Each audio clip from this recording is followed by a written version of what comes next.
Melatonin inhibits cancer. There are certain cancers that it really inhibits to the point where I believe it's malpractice for a lot of oncologists not to be putting people on melatonin. You wrote an entire book on melatonin. It's very clear in the research that there's no negative feedback loop with melatonin. Most of the drugs that doctors are pushing, the juice isn't worth the squeeze. In the most situations, when you're just treating a symptom, you're not treating what's really going on deeper in the body. I got mold and Lyme disease, and I found one common denominator through the entire process that was worth all of the suffering. It's really simple. Hi, everyone. Welcome to the show. When you get to a certain age, you like to experiment sometimes with supplements. And according to my guest today, there is one major one that many of us have been sleeping on, melatonin, pretty common. It's often seen as a sleep aid, but my guest today, Dr. John Lieurance, is here to dig deeper on melatonin and more. From benefiting your nervous system to overall mood and vitality, he believes supplements like this, combined with natural remedies and new habits, can be transformative. He's an author, a creator, and a supplement maker, and I'm so happy to have him here with us. Please welcome my friend, Dr. John Lieurance. This podcast has been brought to you by Laird Superfood. I know it's not fair. Laird Superfood was started in my kitchen, so yes, I'm excited to share it with you. It was started about 10 years ago. Not only does my entire family consume it, but Laird and I work on every product. What goes in the bag, the testing, we have really strict guardrails, but forget all that. It is so delicious. We've got coffees, Peruvian high altitude, low acidic coffees. We've got delicious creamers, bars, greens. But the thing I want to share with you today is our instant category. Now, a lot of times people think, oh, instant. Believe me, not only do we not sacrifice on ingredients, but it is so delicious and so convenient. So let's say you're on the go. Maybe you're working in an office or traveling on an airplane or maybe heading to college. I love our instant category so much because all you have to do is add hot water. If you like to ice your stuff, you can easily do that too, but it's so easy to use. It has high level coffee ingredients with our creamers. We've got instant latte, instant mocha, our latest instant vanilla latte. It is so delicious. I'm not a real vanilla girl, but I love this instant vanilla latte. Why? First of all, we use real vanilla, no natural flavors, no artificial flavors, no weird ingredients. Just incredible ingredients, MCT oil, so really nice for your energy, that sustained energy. You don't crash and kind of get like caffeine up and jittery down. Just a nice, smooth delivery. And again, it's so simple to use. All you do is add hot water wherever you are. So if you've never checked out Laird Superfood, by all means, see if what product suits your lifestyle the best. But I want to tell you, I love our instant products, and actually, pretty soon, in about 2 weeks, we're even going to have our instant pumpkin latte for those of you who like that little spicy bit. And if you're not a coffee drinker, I even have instant matcha, really, really trendy, and instant chai. And if you want to, head to lairdsuperfood.com. And if you put in the code Gabby20, so it's LAIRDSUPERFOOD.com. And don't forget to use the code Gabby, Gabby 20 at checkout for 20% off your entire order. I promise you will find something that not only you love, but will make your life just a little tastier, easier, and more energized. John Lieurance, welcome to my show. Welcome to my home. And in doing research for this, I thought about like for me, you're one of those, this first group that represents where I think in the good way that, and excites me about where medicine is moving and going. You're naturopathic, you're talking about, neurology, functional, spiritual, and then for those people who love it, there's a biohacking component. I found natural medicine accidentally because I was looking for a career that I would enjoy, that I could be in control of my job. And I like the idea of being able to contribute and serve other people in a job. Because at one point, I wanted to be like an entrepreneur, and I was thinking do import, export, and I was going to bring all kinds of cool stuff into the country and have a big store, something like that. But then I got into a car accident and the brakes went out on my mom's car that I was borrowing. And I literally sailed right into the back of this other car and got whiplash. And so she suggested I go see her chiropractor. And So that was my first introduction. It just looked like they were really enjoying their job. They were helping people. There was a lot of intellectual knowledge that I knew was involved with it, and that turned me on. And so I said, what's the harm of just going ahead and going for it, right? Well, in chiropractic school, we had two basic, sections. You were either a straight chiropractor or you were a mixer, okay? And so straight chiropractors was like move the bone and send them home. It was like all you needed to do was release the innate intelligence of the body by removing subluxations, misalignments in the spine to allow the nerves to flow to those areas of the body. And the idea of using electric stem or red light therapy or hyperbaric or like physical therapy, like all of these things were considered mixers, and it was frowned upon by the straight chiropractors. In chiropractic school, we were taught to adjust segments that were locked up, and the areas that are hypermobile, right? So hypomobile meaning not moving, hypermobile meaning moving too much.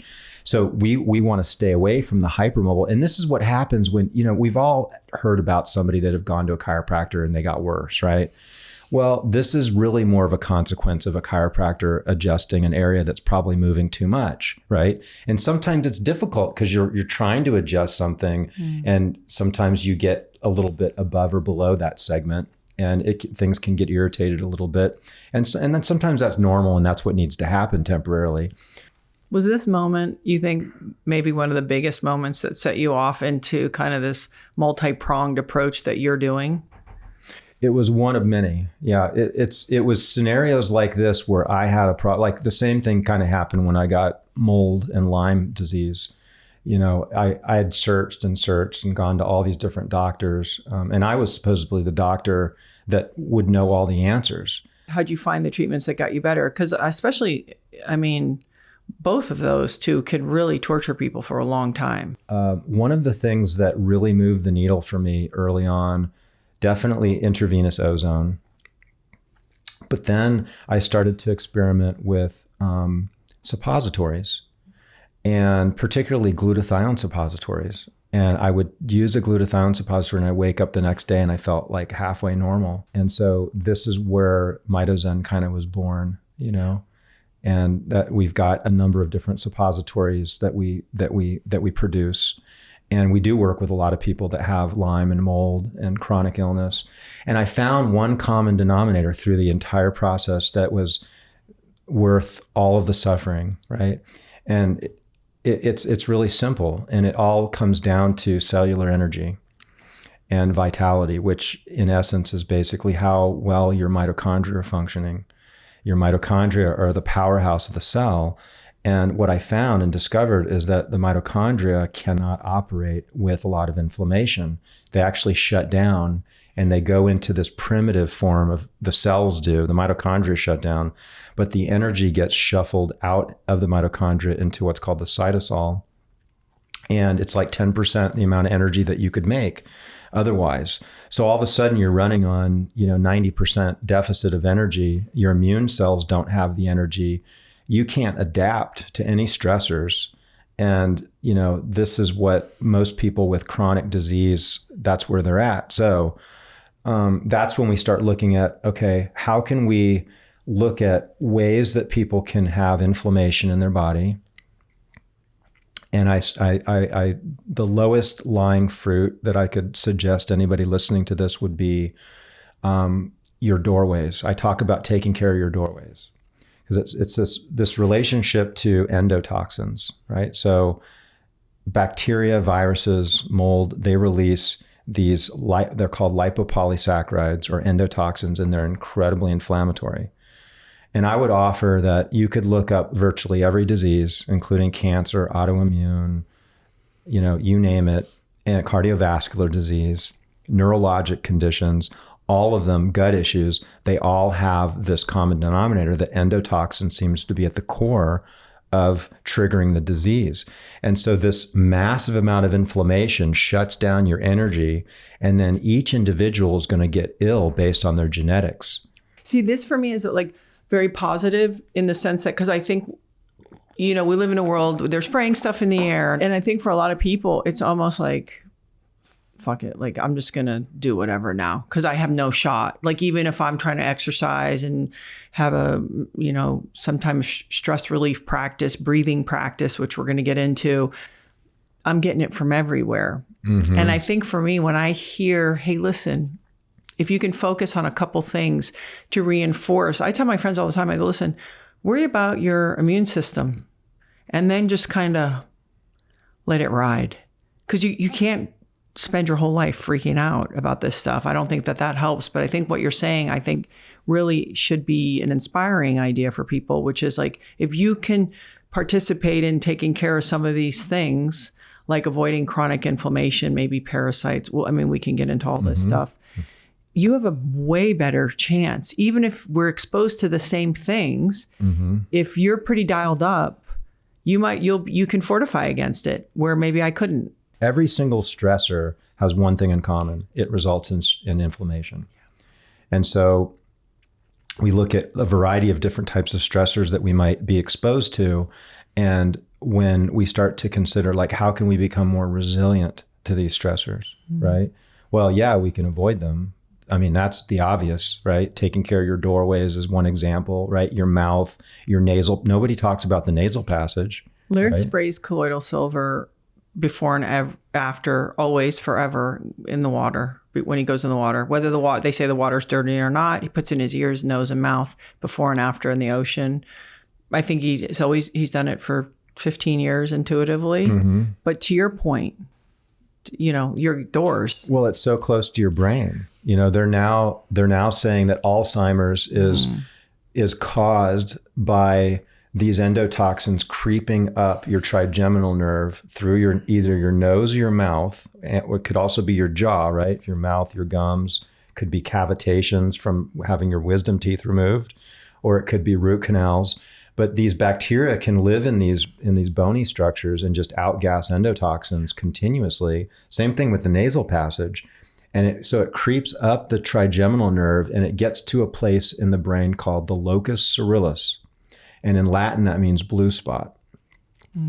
And they found that Alzheimer's starts, those beta amyloid plaques and those neurofibrillary tangles start there first before the expression of Alzheimer's even happens.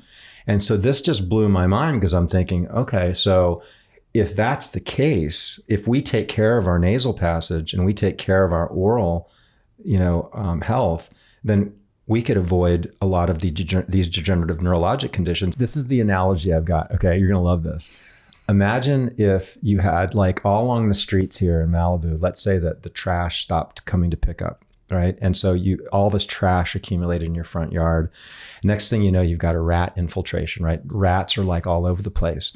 And so then you sit back and you say, oh, well, we have a real rat problem. So we need to get a bunch of rat traps and we need to, like, trap all these rats, right? Well, what about cleaning the trash up? Like, that's actually what's attracting the rats, right? Yeah. So it's the same thing with these beta amyloid plaques, is that the plaques are the reaction, because what happens in the brain is that when you have a toxin or infection and it's exposing a cell called a glial cell, okay? And so these glial cells are these tiny little cells that are in the nervous system. And I like to think about them as like a chihuahua with a bazooka, right? Once they get triggered, they just go and they start blasting away. And that's why people like football players and people that have head injuries, even months later, they can continue to have problems and damage to the brain. It's because the glials won't quiet, right? Glial activation, silencing that glial activation is a big deal. So we get that if we're not taking care of our nasal and our oral cavity, or we're exposed to any types of toxins. Glyphosate breaking down the blood-brain barrier, allowing toxins to get into the brain. I mean, that's a big one, right? Getting off of, getting on organic foods it can be a really big deal if you're interested in preserving your brain later in life. Yeah. So it's this cause and effect. And so when we look at the reaction, we have to step back and say, well, why don't we clean the trash? Well, let's get whatever's going on with the trashmen, let's figure it out. Let's get them paid or whatever. And let's get them cleaning up the trash. And then the rats are going to take care of themselves. And that's the same thing that happens with the brain.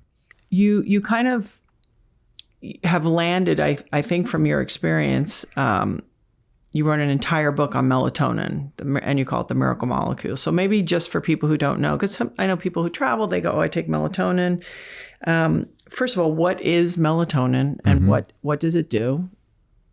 Sure. So beyond sleep is the real message that I'd like to convey to people, because often people think that it's just tied to sleep. And it's very heavily tied to your circadian rhythm. And at night when we sleep, our pineal gland releases melatonin.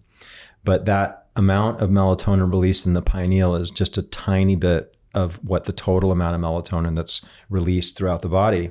Like an example is your gut produces 400 times the amount of melatonin produced in the pineal, and it stimulates microbiome swarming. So if we want to have really good, healthy bacteria in our gut, we want to have a lot of melatonin.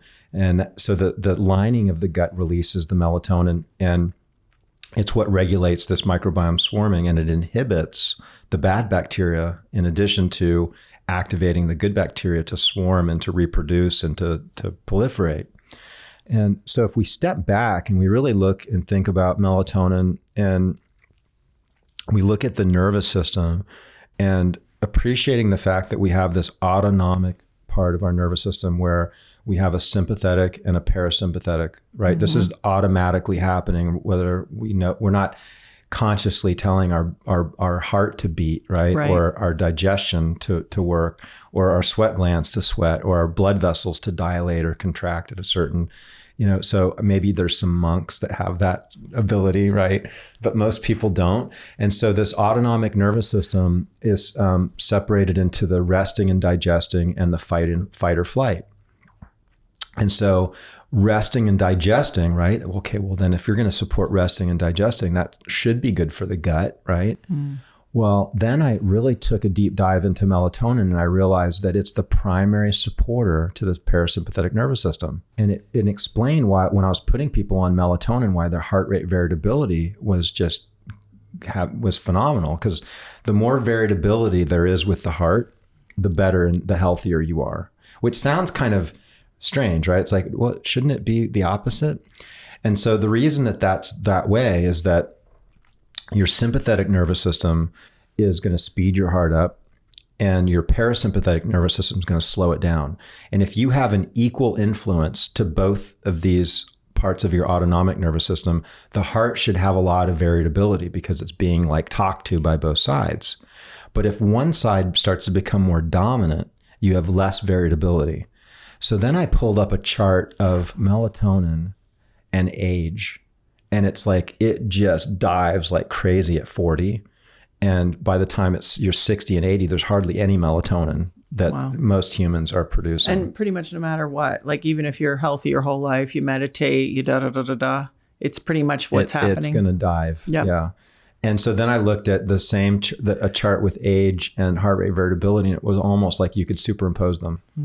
So I'm like, wow, okay, this is like an aha moment. And so... Are you your own first guinea pig? I totally am. Yeah. So cortisol and norepinephrine are going to really support the sympathetic nervous system, right? And so most people are going to be more dominant on that side. This is, in today's age, we reinforce people being in their sympathetic nervous system. Right? You're a champ. You didn't even need to stop and eat and relax, and you only needed 6 hours of sleep. Yeah. We go. Oh, I'm getting stuff done. I'm stressed out. Oh yeah, you're doing it. Yeah. So a lot of times people, they might take melatonin when they travel. They know it 1 to 3 milligrams, right? Ish. 5 might be crazy. Yeah. When you sent Laird the Sandman bar, can you share what the dosage? Well, those are 200 milligrams. So my youngest daughter, who has learned about melatonin herself, and she'll take it a little bit here and there. She said, wait, did you say 200? Yeah. And and she, she's a teenager. So, and she's like, that's crazy. Like, that's a crazy amount. Well, it's cultural. We've been like programmed to think that by big pharma. Well, and not only that, I make my own. So is this going to ruin my ability to make my own? And it's very clear in the research that there's no negative feedback loop with melatonin. So this is a complete misconception. And unfortunately, it's taught in medical schools completely flawed, because almost every hormone has a negative feedback loop, right? So it's just assumed that melatonin would as well. Mm-hmm. But we're not built that way. The way that we're built is that it has to do with light, right? So the amount of light that gets through your eyes is going to depend on how much melatonin is going to be stored in the pineal. And the amount of melatonin stored in the pineal is going to depend on, when you have total darkness, how much is going to be released from the pineal to put you into that deep stage of sleep and to promote that deep relaxation that we need to repair ourselves, right? That parasympathetic aspect to our nervous system is so important. And so many diseases are as a result of too much sympathetic dominance, because it shuts your gut down. And what happens when your gut shut down? Well, you have dysbiosis, you have a lot of bad bacteria, right? And that's going to release a ton of endotoxins, which is going to stimulate a lot of inflammation, which is going to shunt your mitochondria off. And it's called the cell danger response, or the Warburg effect. Okay. Right. So we talked earlier. Otto Warburg, right? Right. Otto Warburg won the Nobel Prize because that's what happens with cancer, right? Cancer, in essence, is when a cell just can't adapt anymore because the inflammation is so high, and it switches, right? And it switches from making energy within the mitochondria, which is Krebs cycle, or the electron transport chain. And that's very effective and very efficient. We're blessed that we have this, because we can make all this amazing energy. And there's a portion of that electron transport chain that's called the cytochrome C, cyto meaning cell and chrome meaning light. So we can literally use electrons or photons, light. So get crazy with me. Tell me, what's a protocol? Let's say you're not trying to heal something specific. You're trying to incorporate melatonin into your practice. Mm-hmm. How can people take melatonin and you even have suppositories? Mm-hmm. Because it's sort of the thinking, like, you need less and you can get more with the suppository. Is that sort of some of the thinking? Well, so when you take things orally, you have a lot of enzymes and acid, and then also first pass through the liver. Right. And it breaks a lot of these nutrients down. So there's a lot of things. Some things it works great, like methylene blue absorbs. If it's pure, right, fine. You're fine through the gut. Like if methylene blue, they have some products where they'll put other things in there, like nicotine or something. Then they say it's better to go sublingually, right? But the methylene blue itself rolls pretty good through the gut. Yeah, methylene blue does not absorb well orally, or sublingually. It's not a good route of delivery. It actually absorbs great through the stomach. Okay. And that's why we make it in a bar, so that you can put it in the back of your throat, drink something down, and it completely absorbs in the stomach. Therefore, it doesn't get into the intestines, so it's not going to interfere with your microbiome. Okay, see, this is, do you know Dr. Hazan? Yes. Okay, so she gets fired up. She called me. I was talking about methylene blue, and she's like, that stuff is terrible for your gut. And I don't want to leave the melatonin conversation, mm-hmm. but since we are in the methylene blue, because obviously it's getting popular, is it safe to say, first of all, why would anyone take it? And there is a specific way. Mm-hmm. It's like, you don't just take it and then go to bed. If we're gonna let's just, since we're talking about methylene blue, do you always take it before you're out in the light? Or doing some kind of cardiovascular exercise? Well, it has a 12 12-hour half-life. So you could take it before bed. Some people get energized when they first start taking it. So we don't recommend that they take it. But once you're used to taking Methylene Blue, most people have no problem taking it anytime. I would suggest that you take it 45 minutes before you would be out in the light, because it takes about that long to kind of get in the system. But outside of that, there's not really a lot of parameters with timing with taking it. Dosage is really important. Dosage is between 0.5 milligram to 4 milligrams per kilogram of body weight. Most of the dosing that we do with our patients is around 2 milligrams per kilogram of body weight. Females, we're usually around 45, 50 milligrams. Males, we could be up as high as 90 milligrams a day. Very well in the safety zone. It's higher than a lot of other people that are out there talking about Methylene Blue. You'll hear some people talk about 10 and 20 milligrams, but I haven't seen people really notice a big difference with that light. So it's going to be different for everybody. There might be some people that take those smaller amounts and notice some benefits. And what you might notice benefit-wise would be more clarity. Like, it works on the brain. So it works by lubricating the electron transport chain. And so it kind of allows those electrons to flow with more grace. And it also allows, because it's so brilliantly blue, it absorbs red, right? And reflects blue. So it's like a sponge for red. So when we get in our red light bed, or when we go out in the sun, a lot of the sun is this red and near infrared light. And so it feeds right into that Krebs cycle and allows you to make, on average, about 30% more energy. Now, you can take it by itself and it'll still improve your cellular energy without combining it with light. When you combine it with light, you kind of supercharge that process. Yeah. And you hear people complain a little bit about it, or it's, it's a dye. It's maybe it gets stuck in the brain stem cell. The stem of the brain, things like that. So maybe we could just visit why people feel that way. What are their opinions to that? Sure.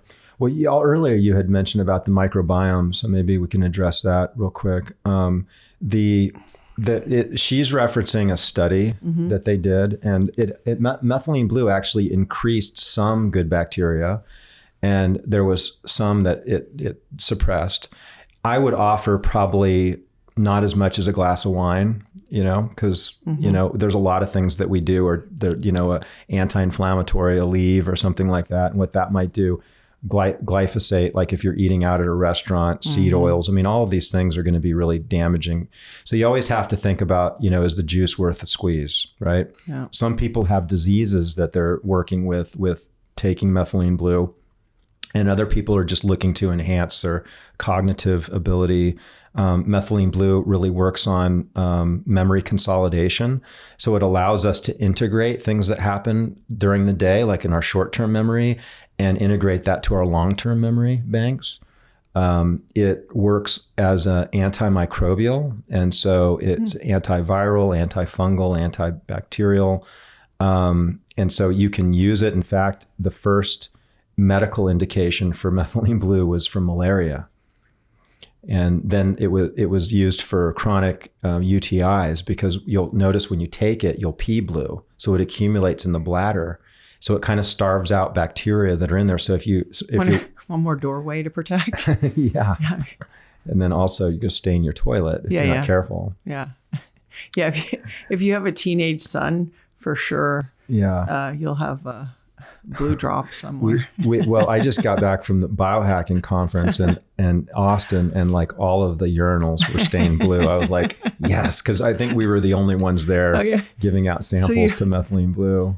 It always concerns me, not when things become trends, but it's almost like it took this long for people to figure out that there were the benefits. It always feels like there's a pretty interesting effort to kind of keep certain things quiet or villainized. And certainly Methylene Blue feels like one of those things. Yeah. I agree. Yeah. I'm seeing people come out of the woodworks, against Methylene Blue, and they have these, they sound really like they're backed by science, and they might flash an image on social media that looks like a scientific report.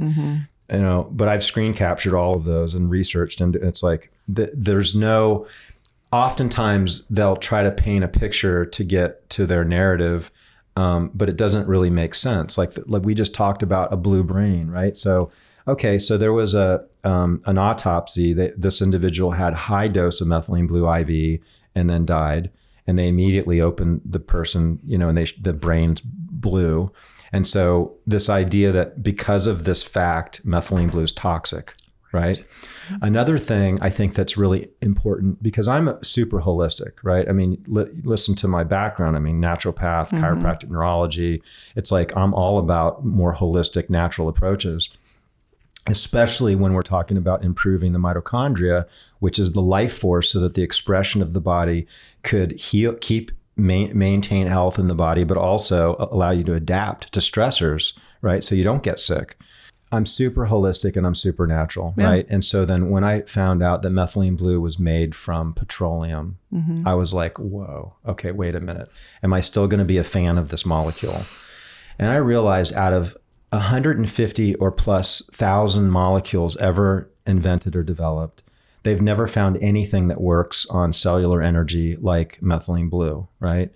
And then I found out that almost virtually all drugs are made from petroleum, and that petroleum is plant matter, right? So it's ancient plant matter that are organic molecules. And what they can do is take these organic molecules and create larger, more complex organic molecules with those, basic molecules. And many of those molecules are toxic and are not good. I mean, most of the drugs that doctors are pushing, the juice isn't worth the squeeze. I mean, it might get rid of a symptom over here, but it's creating all these other problems over here. And you're not really addressing the core, challenge that in the most situations, when you're just treating a symptom, you're not treating what's really going on deeper in the body. And so, there is some thoughts about like, okay, so the origin, does that mean it's toxic? Ivermectin's another drug, right? Fenbendazole. I mean, these drugs have great applications and very little downside. These are drugs that people take for, every day for years and years and years. So methylene blue kind of falls within that. And I think that because we have such a stressful environment, right? There's so many man-made chemicals. This is not the natural environment that we were adapted to. So we need like things like methylene blue to allow us to navigate this world. Yeah. I think it's funny. I look at some of the stuff we do and I go, oh, this is so ridiculous in a certain way. Because exactly to your point, we're living, our reality is different and our technology is very in contrast with our biology. So we are having to do, and this is where some of the biohacking for me makes sense, because it's like, hey, we actually have to do the extra to almost get to even again. And so I think that that's an important thing that everyone can decide for themselves what they feel comfortable with. Before I leave the methylene blue, can we just talk about the Krebs cycle again? Because I think it's so important, and maybe you could just explain it again for people, because I think it's a real, like the mitochondria, it's a really important process that happens. This podcast is brought to you by Lineage. I care deeply about what I put in my body, and I want the food that I eat to support my energy, my recovery, and my longevity. So when I find a product that aligns with that philosophy, I'm really excited to share it with you. I've been loving these snacks from a brand called Lineage. It was started by Dr. Paul Saladino. I just had him on the podcast, and Dr. Anthony Gustin. And these are two men who really walk the walk when it comes to nutrition. Their mission is simple: bring back real food, whole, nutrient-dense food, and I am personally here for it. Their grass-fed beef and organ sticks are seriously their next level. They use ingredients like grass-fed beef, liver, heart, kidney, and even spleen. It's all packed with bioavailable vitamins and minerals. Trust me, you can't even taste the organ meat, so you don't have to be intimidated by that. They've got classic flavors as well as garlic and onion and spicy Southwest, but they are spiced only with pure organic spices. The meat sticks have no weird stuff, no seed oils, no fillers, no preservatives, just real food that's been slow dried for up to 10 days to lock in nutrients and flavor. Each pouch has 64 grams of bioavailable protein, so you can get 16 grams of protein per ounce. This is the kind of food that helps you live big, live clean, and live well. And that's exactly what I'm all about. Lineage Provisions exists to make the cleanest, highest quality source food on the planet. They partner with top regenerative grass-fed farms to create nutrient-dense products, and every item is third-party tested for purity. And also, they're incredibly delicious. So if you're interested, head to lineageprovisions.com/Gabby Reece. They will give you 15% off your entire order if you go to lineageprovisions.com/Gabby Reece. And don't forget to put the code in Gabby, Gabby, at checkout for your savings. That's lineageprovisions.com/Gabby Reece.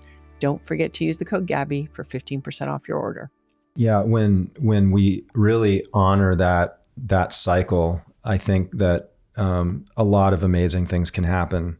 And you think about when you wake up from a really good, blissful night's sleep, and you've been doing healthy things for yourself, and how happy you are, and how much better you treat yourself and people around you, and just overall what you're able to accomplish, how clean you can think.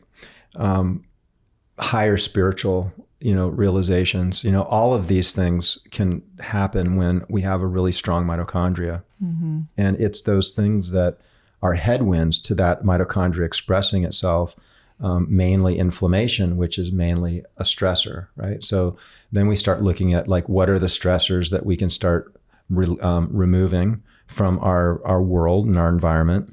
And in combination with that, what are some things we can do to rev up our mitochondria? And so I've talked a lot about this idea of red, blue, O2, right? So red meaning light, it could be the sun, it could be a red bed, it could be sauna space, sauna. I'm a big fan of their lights. They even have a small light that you can just place in the room.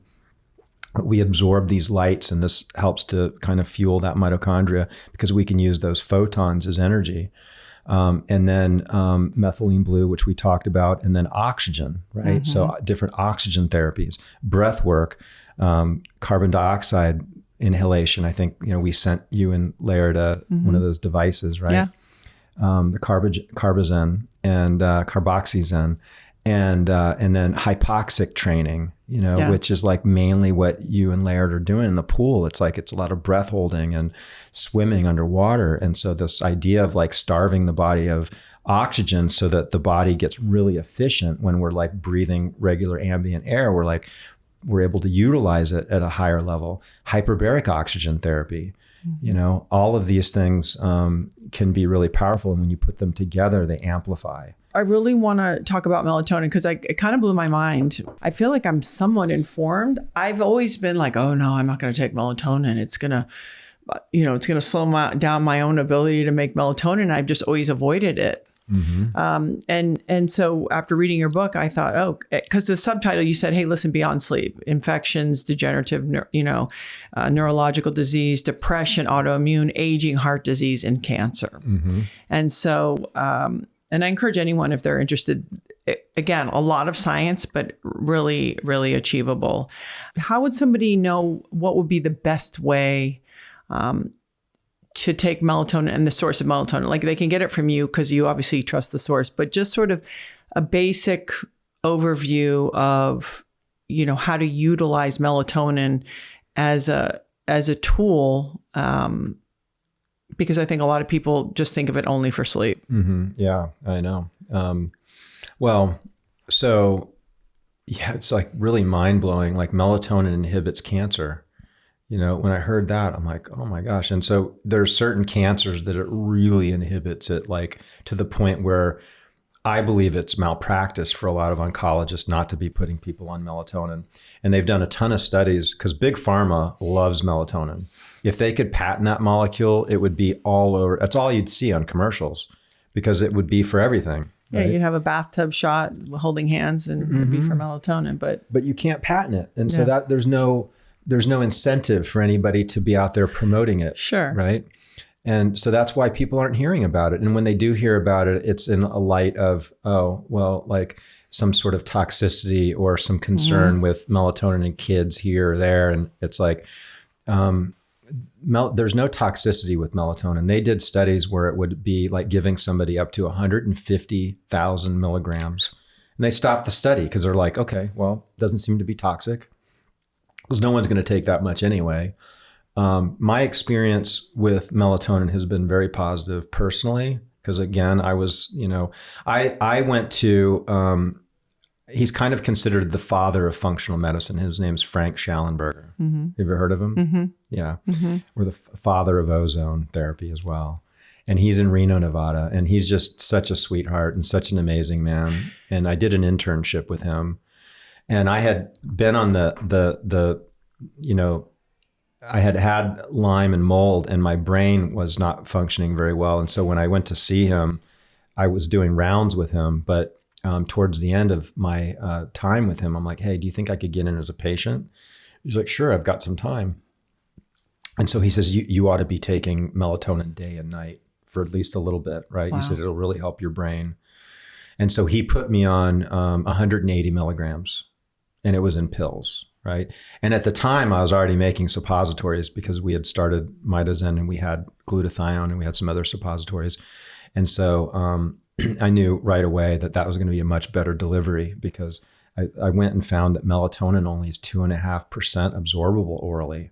So literally that much only gets into your blood is just a tiny amount. So using it in a suppository really made a lot of sense. Plus, when you do a suppository, so this is the deal with suppositories. When you use a suppository, it's a slow release, and it activates something called peak plasma. So peak plasma is where the substance is available in your bloodstream for a certain period of time.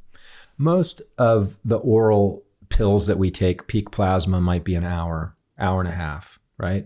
So the cells have an hour and a half to pull the nutrients in, because ultimately that's where you want the nutrient, is in the cells, right? Mm-hmm. Otherwise it just goes right out, you pee it out, whatever.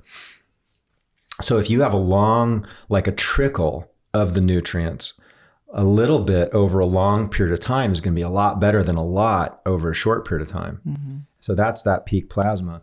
And it is more aligned with how melatonin is released naturally. It's, while you're sleeping over 7 hours or 8 hours, preferably. And that's kind of in line with how a suppository releases. So it really works really well. And this idea that melatonin could mitigate all these diseases seems like impossible. And when you realize like what it's really doing, it's like really mind blowing, especially if you've been following along on this podcast and you're kind of with us as far as this whole cell danger response and the shift of energy and that due to inflammation. And what if there was something that could take that energy and pull it right back into the mitochondria? Mm. What if you could take something that would do that in the middle of a lot of inflammation? You're having a lot of inflammation, your body's, the Warburg effect or the cell danger effect, and all your immune system is trashed, right? Maybe you've got like a COVID, right? Yeah. You remember the cytokine storm? Yeah. So the cytokine storm was when the inflammation went out of control because the immune system couldn't keep the virus in check, right? So at some point it overwhelms the system, and that's when people die, right? But if they introduce melatonin, then it brings the energy right back into those immune cells and kicks them right back into a high energy state where they can fight that virus. And in fact, in the beginning, they were pretty open, and it was on their websites. A lot of the top hospitals were administering hundreds of milligrams of melatonin. Oh, they were? They were. And then it kind of disappeared because this whole... with the emergency use stuff. Yeah. If there was some, and they even did a study in Canada with melatonin where it 54% less likely to contract COVID. So not only was it able to prevent, the serious death because it was quenching that cytokine storm, which ultimately, like, I guarantee if they ran a study with melatonin and COVID, it would have been way better than a vaccine. Mm-hmm. Because if you think you're actually going to prevent transmission and you're going to prevent that severe, moderate to severe aspect of the COVID disease, right? Because that's when you die, is when it gets, to that severe state. Yeah.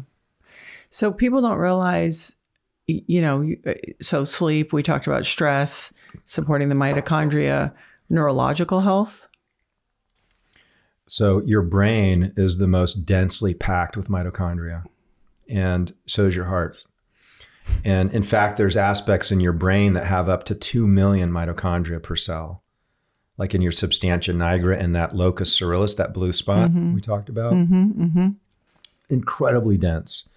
The average cell probably has just a few hundred, right? And so the brain has a ton, and it's because it's so metabolically, demanding. It needs a lot of energy.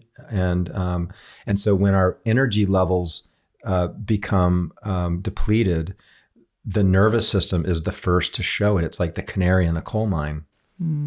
So when you start to look at how melatonin works and you understand its benefit to sleep, right? Which sleep is really important for the nervous system, and also its ability to enhance your ability to be more resilient to stress. I like to say melatonin is the ultimate resilience molecule, right? Because it lets you handle that stress without shutting down. So, I learned something interesting. I'm 55, so obviously people always want to talk to me. Oh, me too. To me, yeah, people always want to talk to me about menopause. And there are some hormonal things that could also be supportive for people. And apparently, especially, and I think everybody's different, but, people can have a long runway into menopause. I personally didn't really start feeling things until about 2 years ago. And before that, it was like not a big deal. But there are like your sex hormones and certain things. There are ways that this also could be supportive for women. Yeah. And so because there are 1 billion women right now in either pre or in menopause right now on the planet. Did you know that? No. Yeah. So for one question, we're going to be super niche for her. How would it support somebody in their hormones and maybe going through those changes?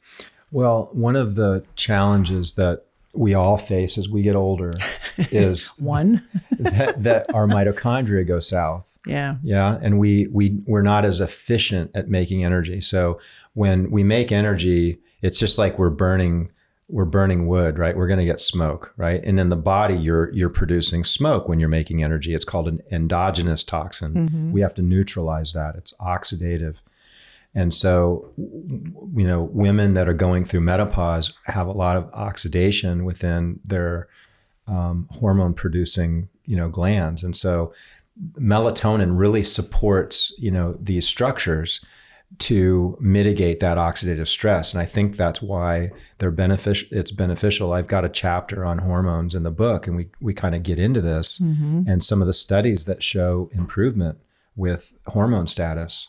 Yeah. With both men and women. And I think, like you said, you always want to be in lockstep with your doctor, and if you're doing other treatments or hormone therapy, but it's just highlighting the fact that these are tools that are available to people to use it. So you have these bars, and they almost look like, I was laughing because it's almost, they almost look kind of waxy, like it's like feels more like a food without a cover.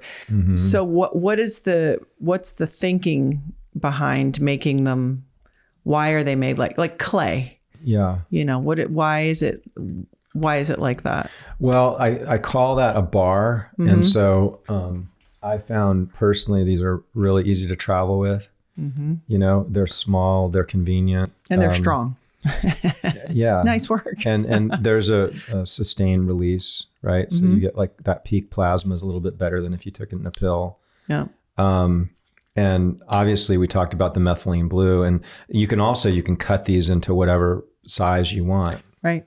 Which is nice. That's why I wanted to bring it up, just because you can, if you sort of say, hey, I would be more comfortable just experimenting on my own pace, and you can cut them in half or in quarters. Traveling. You have kind of some protocols for jet lag and such. Yeah. Well, I have a travel hacker. You have a kit, right? Yeah. So it's been a big thing because I love to travel. And traveling historically has been really challenging for me because I just don't feel good when I travel, right? And until I discovered utilizing these products, because a lot of these products were designed for me so that I can navigate life, because maybe it's from the toxic exposure from, Camp Lejeune. I don't know, right? All the injuries I've had, but I've got a very sensitive system. And so I found that, taking things like Methylene Blue, high dose melatonin, especially like when you're traveling time zones. Mm-hmm. A good friend of mine, Ben Greenfield, is really into, yes, he's been here. Yeah. I know Ben. He's such a character. He calls it the melatonin sledgehammer. Yeah. So he travels to Europe a lot. And boy, how nice it is to like travel and get a deep, refreshing sleep and wake up ready to go and do whatever you're ready to do. So would you go there, and when you go to bed there in that time zone, take the melatonin, and that sort of sets you straight? Exactly. Yeah. Laird will also, because he read somewhere and started practicing it, he'll fast on the flight. Mm-hmm. So his circadian rhythm and all of his digestion and everything is in sync with the place that he goes to. Yes. So if he gets there and it's lunch, then he eats lunch. And then you're saying, hey, that night, take the melatonin. It really helps you. Yeah. And then some people travel with the suppositories, like they're in the plane, like the NAD. We didn't really get a chance to talk about the Methyl Max, but the methylation suppository. Mm-hmm. So a lot of those B vitamins and the herbs that help with methylation, they're not very well absorbed orally, so, what's the next thing? Okay, I'm going to go in for an IV. Okay, what if I could hook an IV up while I'm sitting on the plane, right? Something super supportive and nutrient dense. Well, that's what a suppository can do for you. You don't even know it's there. You go to a little secret. Yeah, you go to the bathroom, into the bathroom before you get on the plane, or you go into the bathroom in the plane. Yeah. You don't, it's a real quick thing. And they're soft, everyone, and little. It's not a big deal. Yeah, it's like a little bullet shaped, Yeah. So you're saying that that's also good to bundle in there to support your methylation and some other things. So for traveling, I like to take the Methyl Max and the NAD suppository together when I get on the plane. And I find that when I get there, and then I typically take Methylene Blue on top of that, right? And then when I get to the destination, I'll be taking the Sandman, a high dose melatonin at bedtime. And then the next morning, I'll do an NAD Max and a Methyl Max. So like during the day, and I might do another one at lunch, but that combination really seems to have worked really well for me. And I've shared that with a lot of people, and they are just amazed at how different their experience is when they travel. The other thing that we didn't talk about is the glutastat, which is essential oils. So one of the challenges, we talked about taking care of your doorways. So it's biofilm, which is this sticky material that the bacteria produce in your nasal passage, same thing in your gums, in your mouth, and even in your colon. So things that cut through biofilm can be really helpful, right? And so essential oils work really well to cut through biofilms. And that's why I created a nasal spray with glutathione and essential oils. It's got NAC in it as well. And then we actually have a prescription with ivermectin included in the glutastat product for like spike protein. You could even use that for prophylactic too when you're traveling and stuff. Well, that's what I'm saying. Is that taking that a couple times during the flight, because it prevents you from getting sick. I think that's really smart. And I know everything we always say in training, it's everything all the time. It's this, it's a little this. I mean, you even have breathing in your practices, and you were saying before certain treatments. But if someone was listening to this and they thought, okay, you know what, I'm willing to start somewhere, would you start with the melatonin? For me, it sounds like the melatonin over the Methylene Blue would actually be the sort of overall. There's not one hack or one supplementation, or there's not one thing that I think you could do that would be more superior to mitigate disease, lengthen life, and improve health than taking melatonin. Yeah. That's what it felt like when I was getting ready for this. I thought this really deserves a bigger conversation. What did you think 10 years ago in your practice that you believe that now you think, oh no, that wasn't that wasn't right? Like you were, learning in your practice and maybe sharing, and then all of a sudden you've really seen it so differently. This podcast is brought to you by Transcriptions. Something I'm always asking myself is like, hey, what do I need right now on my path to health optimizations? Oftentimes it's focus. A lot of times it's energy. And let's be honest, most times it's just getting quality sleep when life gets crazy.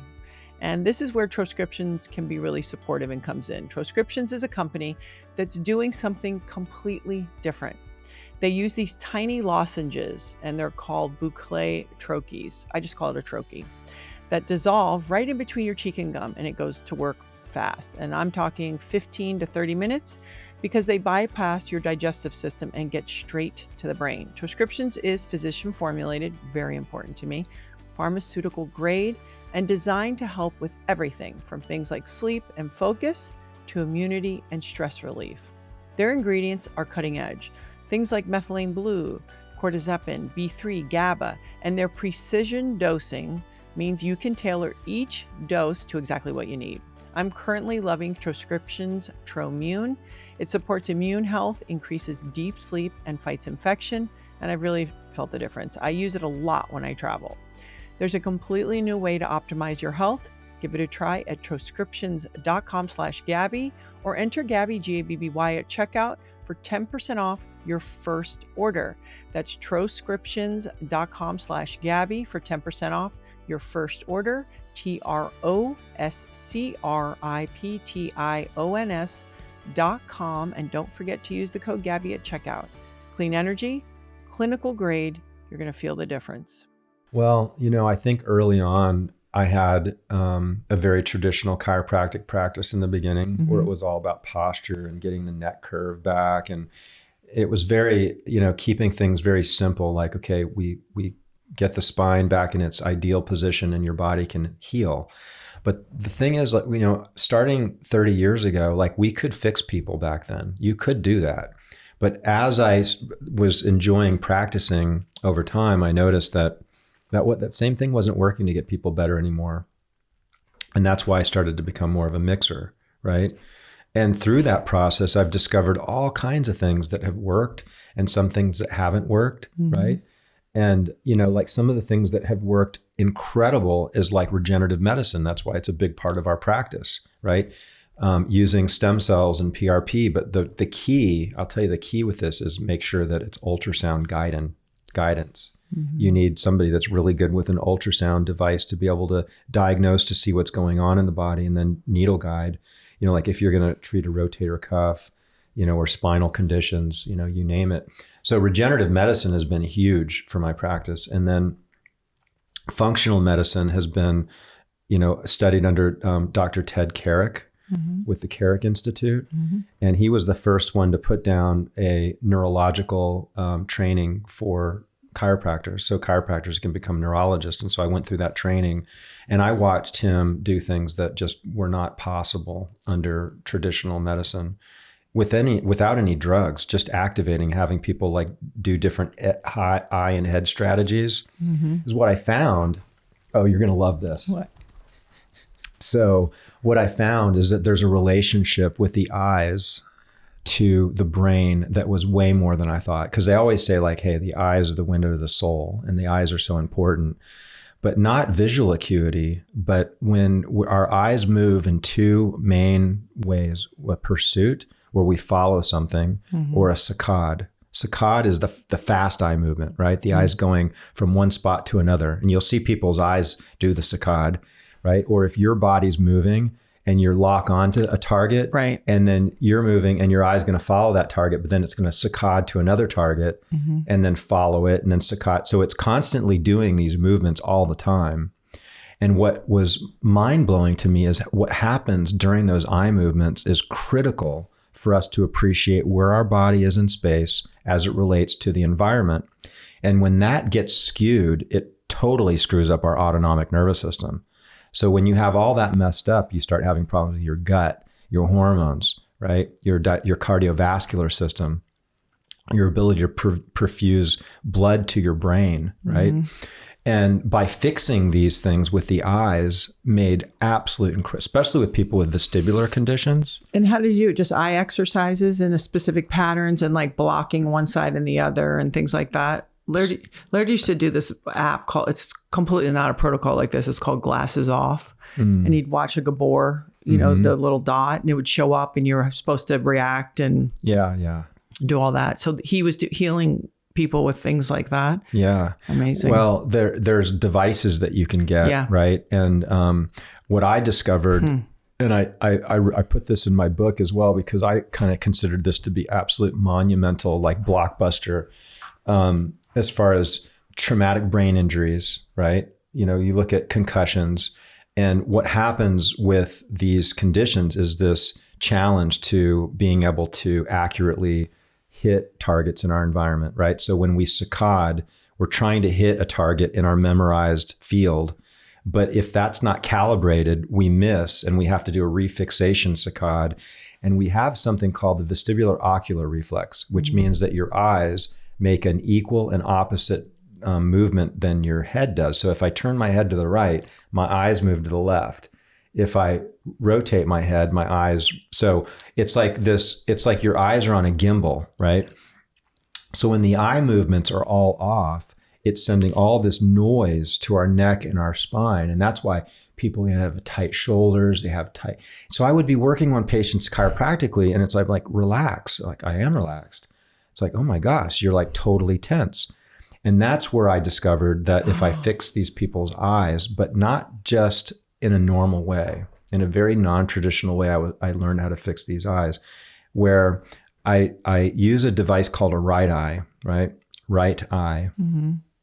And it's a computer device where you sit in front of it, takes 3 minutes, and it's measuring the accuracy of your pursuits and your saccades, and it's all mapped up. And also gaze fixation. Like, can you hold your eyes on a single point? And that tells you a lot about brain health, actually.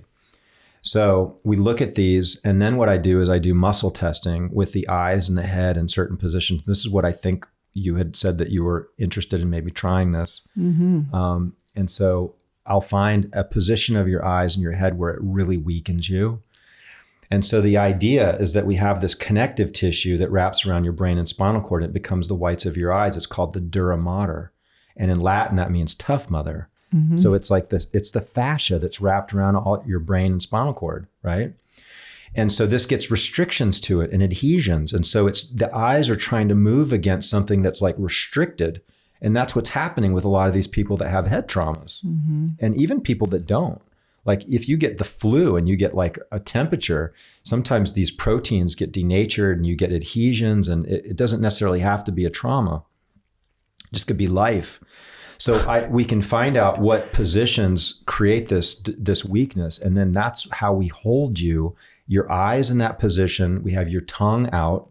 You stick your tongue out because you're taking that dura to its maximal tension. You're stretching it. And then we do the balloons in a very specific way. And I don't use a lot of pressure. Like, you might see some people on social media and it looks miserable. Most everybody that lets me treat them will be like, oh, that was pretty mellow. I've had the fingers up, but it was a woman. She had tiny fingers. So I've had a version of that where she went in and pulled. Rolfing. And I mean, it was lubed up and everything. Both Laird and I did it, but it is an intense. When I saw your balloons, I go, oh, it seems like it would be a lot more comfortable. It's seconds. It's like 3 seconds and it's over. And so, you know, like I said, there's a lot that happens there, right? So there's this release of the eyes so that the eyes can finally even that tissue relax and do what they're supposed to do, right? And sometimes you do need to do some vestibular rehab, right? Some gaze fixation or some, I call eye pinball, right? Yeah. Maybe so gaze fixation, anybody can do this, right? And I think this would be a nice little nugget to throw out there for people to learn. But it's simply like, you can take a dot, right? And you can make a 1/2 inch round dot with like a black marker and put it about arm length away from you. And then take your head and go in it's called no and yes. So you're locked into the dot, and you'll know if the dot starts to fuzz out a little bit, slow your head down, right? And so go at a pace that you keep it like clear, and you just do like 3 no-nos and 3 yes-yeses, and then build up and to do 5 to 10, maybe 15. iPinball, I'll send you the PDF. Great. I guess you'd have show notes that maybe we could just absolutely throw them in there. The iPinball, you got vertical and horizontal, and it's basically 1, 2, 3, 4. So you're going in order, but like all the evens are in one line and all the odd numbers are in the other. And your eye is going back and forth between the two. And it's allowing you to really get that clear, that saccade accurately. Right. And it goes, like I said, you got the horizontal and the vertical. So between those two, you're really getting a lot of basics with this. There's a lot more that you can do. But these are some things that we focus on in our clinic with patients with brain issues in conjunction. And you throw a regenerative medicine in there. You throw, I think a lot of people have parasites and chronic infections. We test people for Epstein-Barr, cytomegalovirus, HHV6, Lyme disease, a really good marker that LabCorp that is really, if you're really sick and you're dealing with a lot of health issues, CD57. That's going to tell you how strong your immune system is. Mm-hmm. And you want that number to be above 100. And they'll let it get down to 60 before they say it's out of normal range. But anything lower than 100 is not a good thing. Okay. And if you have a low CD57, it's likely you're going to not have an immune system to keep everything from candida to a lot of these other viruses at bay. And that's when things really start to go south, because that's what Lyme really does, is it suppresses your immune system. And it's particularly that CD57. What about a nursing woman with some of this stuff?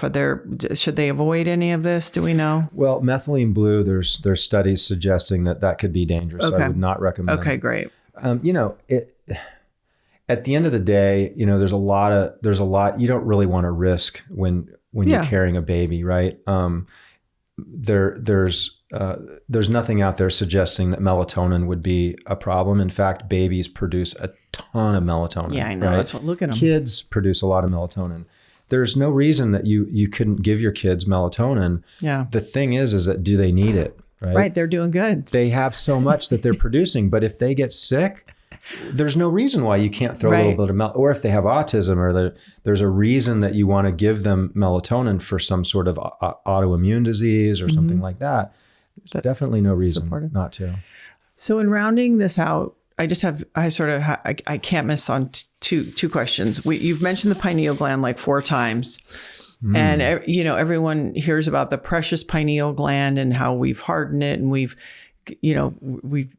destroyed it with all these things and how important it is. What is the best thing we can avoid to not hurt our pineal gland? And what are the things we can do to support it? Gabby, that's a great question. In fact, you told me you were going to ask me this question earlier. Yeah, I did. Yeah, so I've had time to ruminate on it a little bit. So the pineal gland is like it's like a pine cone. Mm-hmm. Like it's not the pineal gland. It sounds like penis. Yeah. Right? Oh. Joe Dispenza has it all wrong. Joe, if you're listening to this, pine cone, pineal, okay? But hey, if you're into penises, then if it helps you remember. It helps you remember. So what happens is that the light goes through the eyes and it travels through something called the suprachiasmic nucleus. And so that's what stimulates the pineal to store melatonin. And then melatonin can convert into DMT, right? So DMT is the psychedelic that's in ayahuasca, right? And sometimes people take DMT. And there's like an altered experience that you will have when you take DMT. Like it's pretty wild. Like you'll see things that, seem really real. Like I met a scientist and he was doing studies with long IV intravenous extended DMT infusions in super high doses, right? And so he told me that you see things and experience things that seem so real, like it could be a hippopotamus on a bicycle playing a guitar riding right past you. And it's like you swear that that's there, right? And so they're doing studies trying to figure out, like, is that real? Like, who's to say that that's not real and this is the movie, right? Well, that's the thing, right? When I hear that we only see like less than 1% of all light that's around us. I mean, so so the melatonin would be supportive of the pineal? It's tiny difference between DMT and melatonin. So that converts. And there's even some thoughts that autistic kids, they're converting too much of their melatonin into DMT, and they're on a bit of a DMT trip. And then we look at what's happening with the telepathy tapes and these kids' ability to telepathically communicate, and just amazing things. So yes, melatonin. I found melatonin to be very helpful spiritually as well because of its support to the pineal. And what happens is the pineal is made up of these crystals, right? So these tiny crystal-shaped cells, cellular structures, when there's pressure on them, emit an energy, right? Like the same thing happens with quartz crystals with watches, right? It's like a quartz watch. They're taking a spring and they're applying a pressure to that crystal. And there's something called the piezoelectric effect, where there's electricity coming from the crystal, right? Because of the pressure. Yeah. And so the pineal does the same thing. And that organ then becomes activated and can perceive things that are non-physical, right? Energetic experiences. Yeah. So what you're saying too, though, maybe just staying in touch with nature and your intuition and listening to that and practicing that. If somebody Shilajit, I love that for the pineal. You do? Shilajit, I put it in my coffee every morning, my Shilajit, because I use a mocha creamer that cuts that flavor. Yeah. Laird's been taking Shilajit for 25 years. Oh, wow. Okay, great. Yeah, I know. Okay. Just wrapping this up, because I would, there's so much to talk about. And the balloons, by the way. You like that? Cranial. So the cranium becomes constricted, right? I was going to say it lifts everything away, structure, right? Right. It gets bound up, and there's something called cranial rhythm, which the skull is constantly doing this pumping action. And so I always say that you're either a swamp or a river, right? Yeah. And if things are stagnant, then you have an accumulation of toxins and you're not getting rid of waste product. You're not bringing nutrients in, right? Yeah. Oxygen and neurotransmitters and all the things that are important for a healthy brain. And so we've actually seen improvement with this calcification of the pineal with the endonasal balloon adjustments, the functional cranial release. And people will often say, especially meditators, it's super popular in the Joe Dispenza groups. Like when I go to Joe Dispenza, sometimes I'll bring my balloons. Oh, yeah. And I'll have crowds of people in my hotel room. And they're like, oh, okay, great. And then I'll talk to them later. Oh my gosh, my meditation was just so much more profound. Yeah. Well, I even do that when I do a breathing practice where I'll think about the air kind of opening and trying to press open that. And actually pool training, when you jump from the deep, the water flushing over you actually mimics what happens to our brains when we sleep. Oh, nice. Of that flushing of that fluid. So there's a way to do that there. Yeah. That was told to me by a neuroscientist. That's not me, just so we're clear. That's amazing. Yeah. I was glad. So you just had your leg amputated. Wow, heavy. Yeah. Just hearing that. I know. And I thought about this because of course you're a wealth of knowledge and you have beautiful products and all of these things. But when I thought about that, and you and Laird were almost on a healing journey together with his hip. The same. Yeah. Very different, obviously. He was so amazing, by the way. He was FaceTiming me like almost every morning, checking in with me. And it was so meaningful. He's just such a amazing and beautiful human. He is. Laird is a really interesting person around when it's not good. Yeah. Because it's somehow like, this is tough. Yeah. Yeah. And he doesn't need to try to fix it for you, but he can hold space. But it's like, somehow there's compassion. It's a really interesting blend. But to come to the decision where that was going to be better for your health. The night before. Which was my birthday. Yeah, of course. February 25th. And then February 26th, I woke up that morning and I was playing Phil Collins. And it was like so heavy. it was so heavy because I knew I was going to go to the hospital. And I was thinking, like, can I keep my foot? Would that be bad? Like, I'm going to maybe put it in the freezer. Oh, like have it. Like, yeah. And, I mean, of course that sounded funny at the time. But using humor was just hugely so even joking around about keeping my foot was those types of things. But I wasn't avoiding feeling it completely because I believe there's a big value in going there, but not living there. Right. So that fear that would come up, that sadness, if I needed to cry, I would just let myself cry. Obviously there's a time and place for everything, but, to just take some time, if I feel it coming up, to just, okay, I'm going to just go lay in my bed. I'm going to do some breath work, and I'm going to be really curious, super curious about whatever that is, and let it just be. And if it's a cry, if it's yelling, like I found that to be really beneficial. Do you know David Mailer? I don't. So he's a chiropractor. He studied under Donnie Epstein. Okay. And he was like Donnie Epstein's #1 student. And they do a technique called network chiropractic, right? And it's all energy. Yeah. And oftentimes you don't even touch people, and they'll start undulating and moving all over the table. And David is an absolute like ninja with that. So he taught me how to really release energy. And the first thing he said, because he does an event called Man on Fire, which by far was one of the most incredible 4 days of my life. And he takes people through a process there, and he has you do this. And I can explain it. It's kind of cool. Yeah.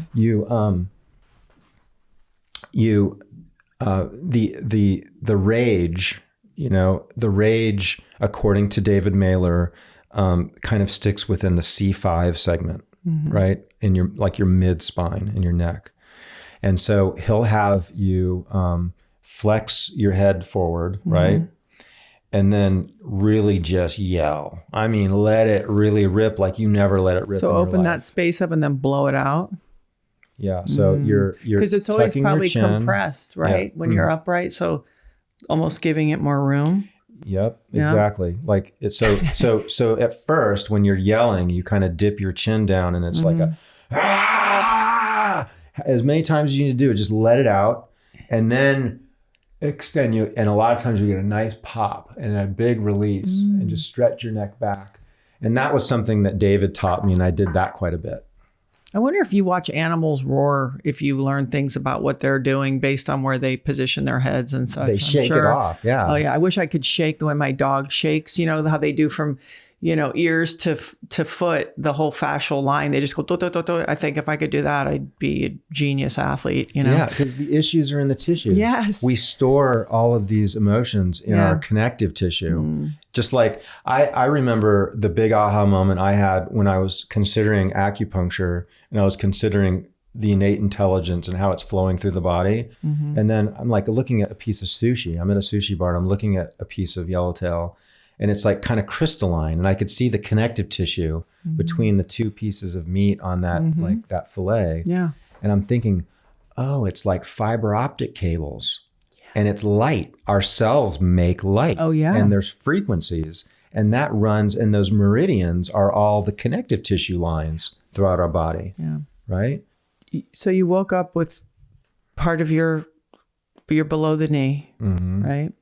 Which is a good thing. Yes, very good. And did you go into a despair? Yeah. I love that you just said that. I was listening to Ram Dass on the way out here in the plane, and he was talking about if you took a picture of a cloud and you didn't have the blue part, and you like close upped on it, and all you had was a picture frame where just saw gray, right? And if you back up and you see the blue, that blue is the space that's the awareness, right? And it gives us that space. And I think that's what you're kind of pointing to, is that I'm not the body, right? I'm not the fear, I'm not the sadness. And the other thing I like to ask myself, is anything wrong in this moment, right? Just pause, go into silence. I'm sitting here without a left leg, and I'm pretty happy. I feel pretty blissed out. I'm having a great conversation with you, you know, and you know, there's only now, right? We live in the now, we live in the present moment. Yeah. And it's not, nothing's really wrong if you just ground yourself in that moment. Yeah. My experience. What about, and this, because people, you know, I'm sure you've thought of it. I'm just curious, like intimacy and like, you know, vulnerability and revealing yourself. And like, you know, when if you're in a relationship, like even that stripping away, did that cross your mind that you were going to be being more, feeling maybe more vulnerable because of feeling like, oh, I'm exposed here, not about lovable. I just mean it like, did you have to go through any of that? Like I can take care of myself, like a fear of like, am I going to have or if like, support? Hey, if I lay here naked on the bed and part of me feels more vulnerable than usual. Yeah. Yeah. Did you have to sort of have a meeting with that where you made peace with that? I'm used to doing everything myself, taking care of myself, you know, so it was very vulnerable being in a situation where I couldn't do anything. To get help. You know, earlier I was asked a question like, what was the lesson of this process? You know, I had this slip and fall. I hit my head, injured my leg. I had compartment syndrome in the hospital. They had to do surgery on it, but then kind of fast forward. And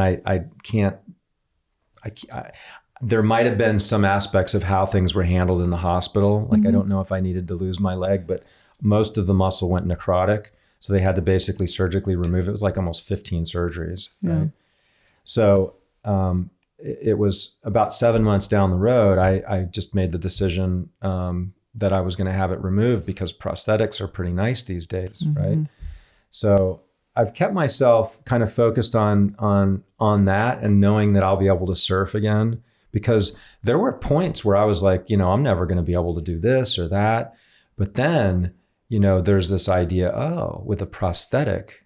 So that was pretty amazing. There was a lot of joy beginning that process of like, I can run, I can cycle, I can swim. You know, there's all of those things that I'll still be in because this is the modern world, right? Yeah. We have technology like that now. Yeah. And you look healthy, by the way. Thank you. You know, it's like you're a vital person with vitality. You as well. So, well, I really appreciate all of the work you're doing, and just remind people all the places if they want to explore the products or your books or what podcasts or see your videos, just all the places that they can find you. I'm on Instagram quite a bit. It's Dr. John Lieurance. The clinic is advancedrejuvenation.us. And then Mitozen, we have a club, right? So a lot of the products aren't on the .com. So mitozen.com. Mitozen.club is $10 lifetime membership fee. John Laurenz, you have had a very rich experience. It's funny, certain people you meet and you go, oh, this is a very sensitive person. You know, like I'm not that way so much. I can pick things up, but I'm not sensitive. And I'm always so appreciative of people that are going through their journey in a way that then they create out of that so many beautiful things because of that sensitivity. And it's like you've really done this. Are you excited about anything that's coming up? Do you have something in particular? So I got my sights on surfing Nazare and getting towed in by Garrett, a mutual friend of ours. You're going to get McNamara. You're going to get towed in by Garrett. I did it last year, right? Is he the safest person to tow in with? I don't know. I got to fix his brain first. That's what I... Just saying. Hey, Garrett, shout out. Love you. When they're high-fiving on the beach that they didn't drown, I'm always like, I don't know if that's a good sign. Yeah. Well, I look forward to seeing you surf and all the other things. And I really do appreciate you were very, very supportive and helpful to Laird in his protocols for his healing on his hip, and as Laird's partner and as somebody who knows how much Laird has a lot of things to do still for himself in the ocean. I just really appreciate you and Mitozen and just all that you're doing. So thank you. And thanks for your time today. My pleasure. Thank you for having me. Of course. Thanks, everyone.